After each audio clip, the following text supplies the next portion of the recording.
আজকের ভোটের ট্রেনে আমরা কথা বলছি বিরোধী দলের দায়িত্ব ও ভূমিকা নিয়ে। এবারে এ নিয়ে জানবো মানুষের মতামত। চট্টগ্রাম থেকে জনমানুষের সঙ্গে কথা বলে মতামতটি পাঠিয়েছেন সহকর্মী শোয়েব রহমান।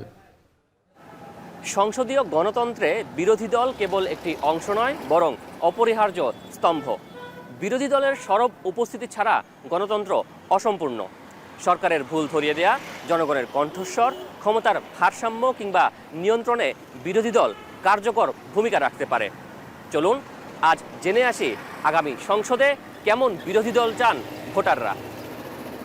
গণতান্ত্রিক প্রক্রিয়াধীন একটা বিরোধী দল হলে সুন্দর মতো সে গঠনতন্ত্রভাবে যে আলোচনা সমালোচনা সব কিছু থাকবে একটা দলের, কিন্তু সংসদের বিরোধী দল যারা শক্ত ভূমিকা পালন করতে হবে, সমালোচনা করতে হবে। যদি অন্যায় কিছু করে সংসদ যারা সরকার পরিচালনা করবে তারা যদি অন্যায় কিছু করে বিরোধী দলের সেটার প্রতিবাদ করতে হবে। বিএনপি হোক বা জামাত হোক, যে কেউ বিরোধী দলে যারা আসে তাদের অবশ্যই জনগণের পক্ষে কথা বলতে হবে। জনগণের বাইরে যেন কথা না বলে, জনগণের দুর্দশা নিয়ে, জনগণের অধিকার নিয়ে কথা বলতে হবে। ওই রকম বিরোধী দল বাংলাদেশের মানুষ এখন আশা করে। সংসদে পার্লামেন্ট থাকুক, টান টান উত্তেজনার মধ্যে, দেশে যেখানে অনিয়ম হবে, দুর্নীতি হবে এবং মানে জবাবদিহিতামূলক একটা কি থাকুক, এই প্রতিদ্বন্দ্বিতামূলক একটা বিরোধী দল থাকুক, যেই বিরোধী দল চোখে চোখ রাঙিয়ে সরকার প্রধানের সমালোচনা করতে পারবে।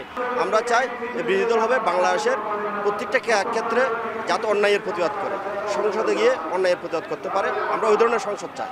আমি মনে করি আগামীতে যে বিরোধী দল হবে, সরকারের যে অনৈতিক জনবিরোধী যে সিদ্ধান্ত আসবে এই সিদ্ধান্তের প্রতিবাদ করা এবং জনগণকে নিয়ে জনমত গঠন করে এই সিদ্ধান্তের বিরুদ্ধে তাদেরকে রুখে দাঁড়ানো।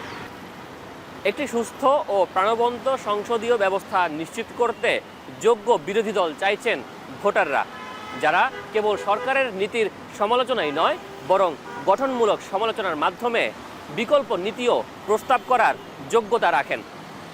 চট্টগ্রাম থেকে ভোটের ট্রেনে আজ এটুকু জানিয়ে শেষ করছি। আমি শোয়েব রহমান।